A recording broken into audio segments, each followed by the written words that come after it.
I look funny.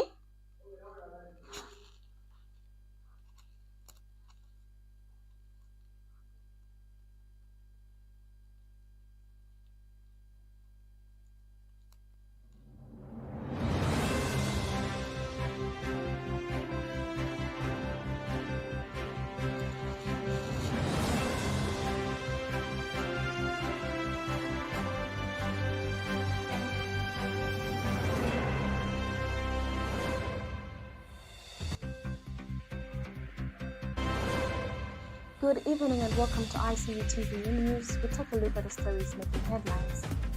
Vice President Mutale-Nalumango calls for unity ahead of 2026 elections. Former Cabinet Minister Honorable Ackson Sejani to be laid to race on August 5th. Missing Chinese woman found in Livingstone. And in international news, Hamas refutes to dismiss without sovereign Palestinian state. And in sports news, Penelope Mulubwa shines at ZESCO Ndola girls community.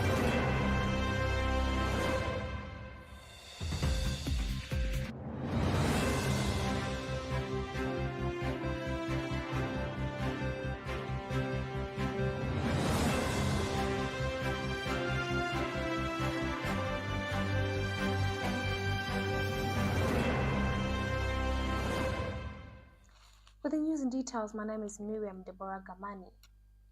Vice President Dr. Mutale-Nalumango has called for national unity and reconciliation ahead of the 2026 general election, emphasizing the dangers of tribalism and hate speech.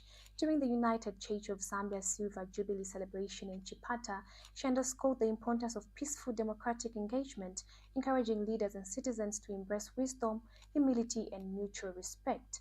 The Vice President highlighted the role of the church in promoting unity, citing UCZ's diverse yet harmonious makeup as a reflection of what Zambia can achieve when guided by shared values. She further urged prayers for leaders across the political spectrum, noting that governance should be shaped by service, not division. Her message emphasized that Zambia's future depends on rejecting hostility and embracing shared purpose. The government of Zambia has announced that former Cabinet Minister Honorable Ackson Sejani will be led to rest on Tuesday, 5th August 2025 in Lusaka. Honorable Sejani, aged 67, died on Monday, 28th July 2025 at Nedcare Gardens City Hospital in Johannesburg, South Africa, after an illness. His body arrived in Zambia on Friday, 1st August 2025. The funeral program will begin with a church service at the Anglican Cathedral of the Holy Cross at 10:00 hours, followed by a burial at Leopards Hill Memorial Park. President Hakainde Hichilema has declared Tuesday, 5th August 2025, a day of national mourning in honor of the late minister. During the mourning period from 0600 hours to 1800 hours, all entertainment programming on radio and television will be suspended and flags will fly at half-mast. The announcement was made by Secretary to the Cabinet, Patrick K. Kangwa. Police have confirmed the death of a 50-year-old Chinese farmer Shi Shangfang, who was reported missing on July 4th. Her decomposed body was discovered on July 31st in a bushy area near Ndeke, behind Shungu Namutitima Secondary School in Livingstone. The body was found by a 23-year-old woman collecting firewood. She was wearing grey checked trousers and a black top, with blankets found nearby. Police called in public health authorities and the body was buried at Nakatindi Cemetery pending a post-mortem. Her daughter later identified her through photos, clothing, hairstyle, and a ring. Police have launched a manhunt for a male farm worker last seen with the deceased. Investigations are ongoing. We take our first break. Stay tuned for more news. The Information and Communications University is driving the thrill for the nation in research and development. Enroll now for full-time and distance programs in the School of Engineering, Humanities, Business and Education. To apply, visit our website at www.icuzambia.net or call us on +260 211 221 662 or 0966 342 359. Sponsorship is available. Enroll now.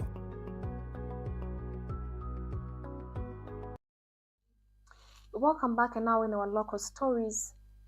United Capital Fertilizer is set to recruit 10,000 more employees following the completion of Phase 2 of its fertilizer manufacturing plant, doubling its workforce to 20,000. The expansion, backed by the Wonderful Group, is expected to significantly boost Zambia's agricultural sector and contribute to job creation, export earnings, and industrial growth. The company currently exports fertilizer to regional markets including Botswana, Malawi, Tanzania, Zimbabwe, and South Africa.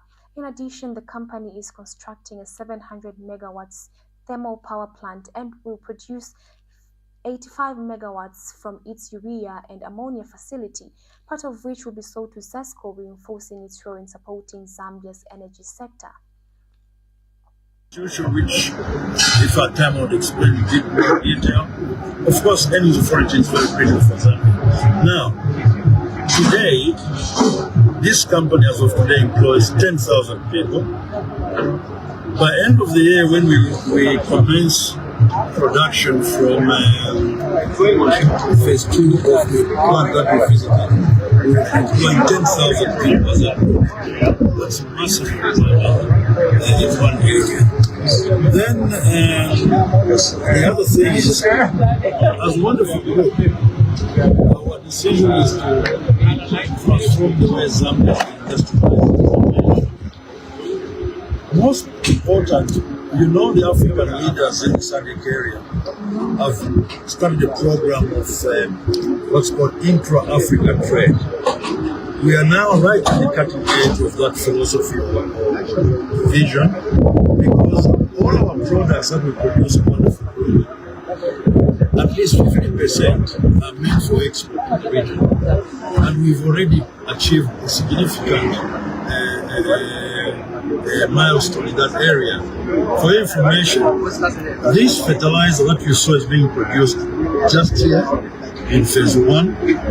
We're exporting to all countries around us except Angola, because we've yet to sort out the logistics. We're exporting to Botswana, as you mentioned. We started exporting to Botswana in 2023. We're exporting to Malawi, Tanzania, Zimbabwe, Namibia, and South Africa. So we are very delighted. We've had good support from government.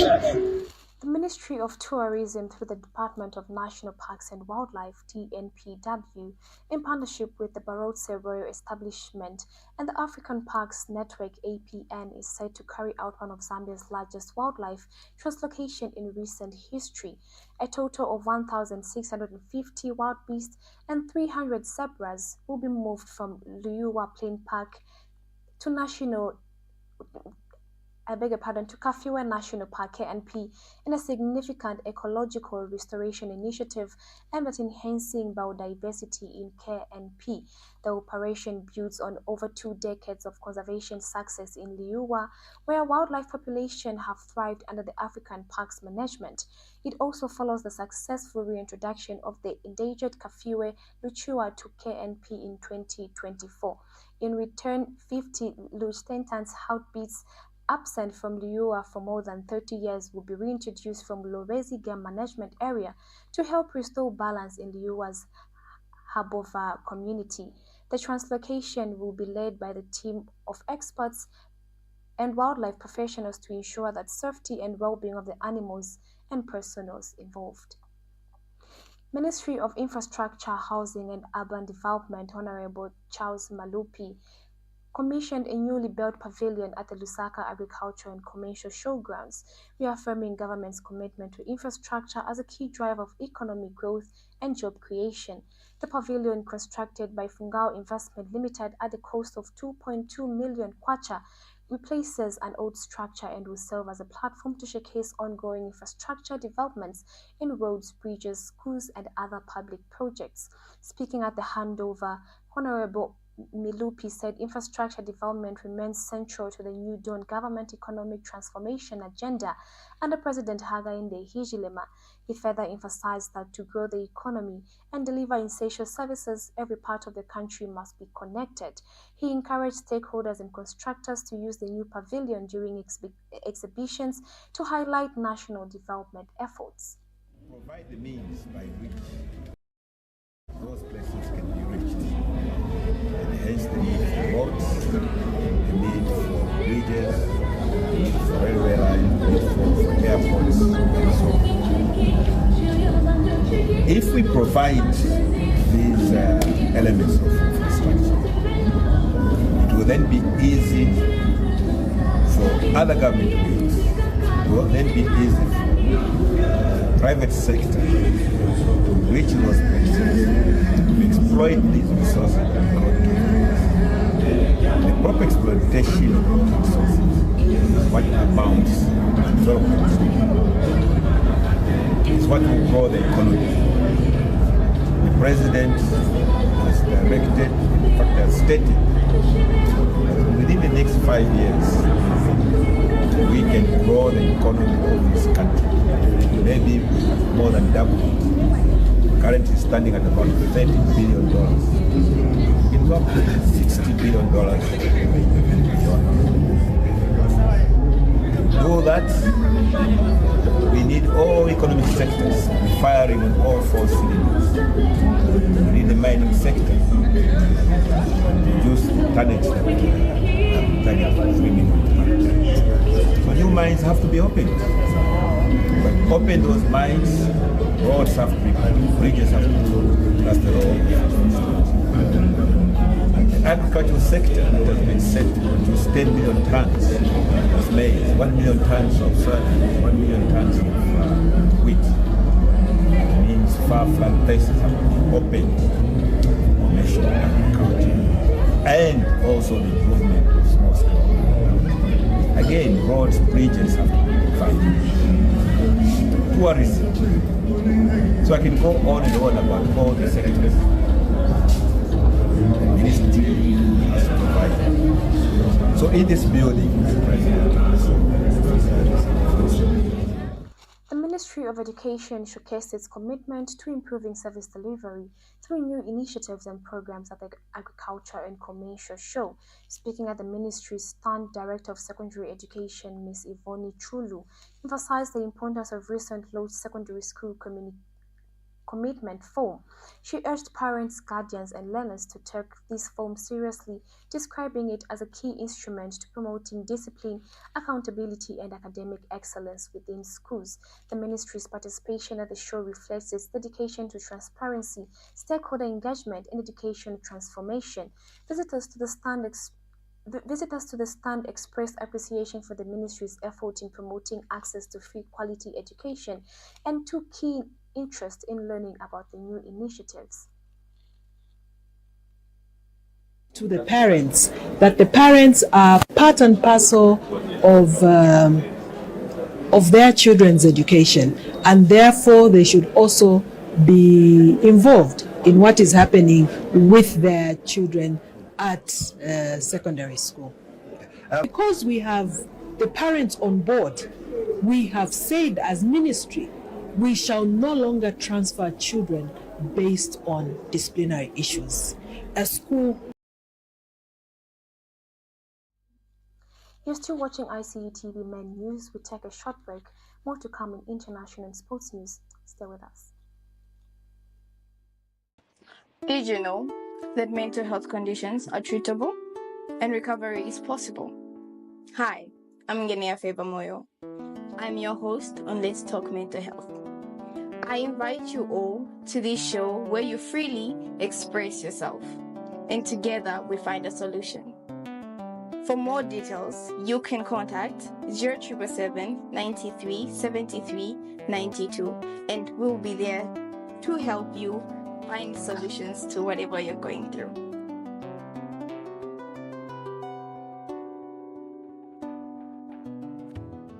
Welcome back, and now in international news.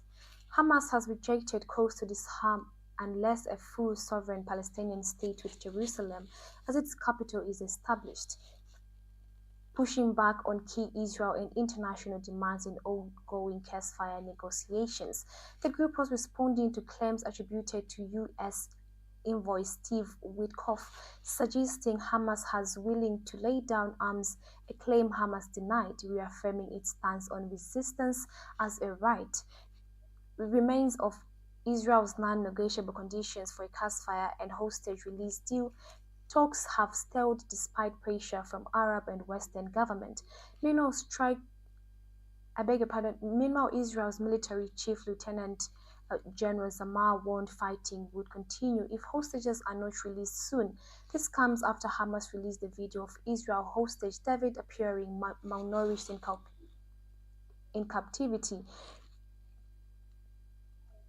prompting urgent appeals from his family to both Israel and U.S. authorities. And still in international news, at least 90,000 people participated in a massive demonstration across Sydney Harbour Bridge, demanding peace and humanitarian assistance for Palestinians in Gaza. Organizers say that the actual number of participants would have been 3 times higher than the official police estimate, making it one of the largest protests in Australia's history. The protests brought together diverse groups united in calling for an end to violence in the region and increased international support for civilians affected by the conflict. Demonstrators carried banners and chanted slogans advocating for peace and justice. Authorities monitored the event closely but reported it remained largely peaceful. The scale and passion of the turnout underscores growing public concern over the ongoing crisis in Gaza and the desire for meaningful action to address the humanitarian situation. We take a short break. Stay tuned for sports news. Hello, the Information and Communications University, ICU. What comes to your mind when you hear of this name? Is it the beautifully architectured infrastructure at our campus? Or is it the amazing students that are always performing well in their fields?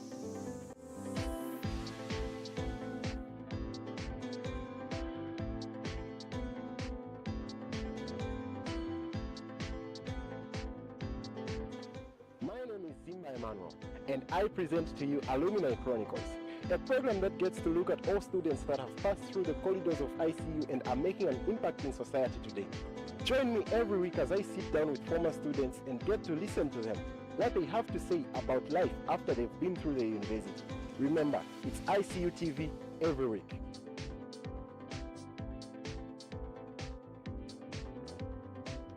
Welcome back, and now in our sports news.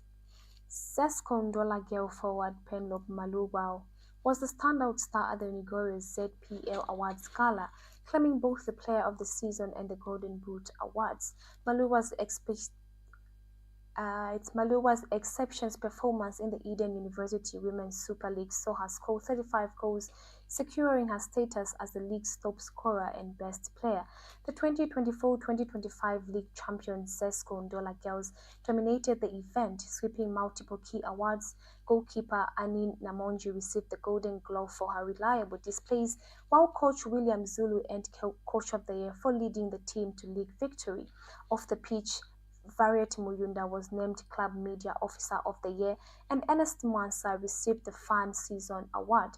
Meanwhile, Green Buffaloes midfielder Everin Season Katongo was named Fans Player of the Season, while Kamfinsa Police Blue Eagles captain Messi Chipasula and Younger Player of the Season. Chipasula is also the reigning Young Player of the Year in both Zambia and the SADC region, marking her as one of the Southern Africa's most promising talents.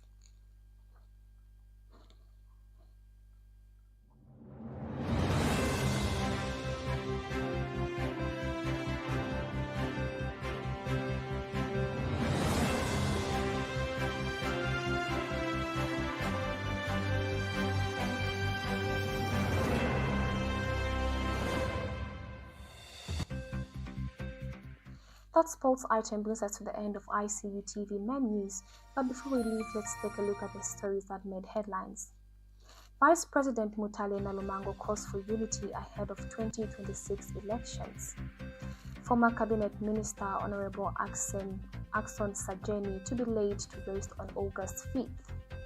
Missing Chinese woman found dead in Livingstone.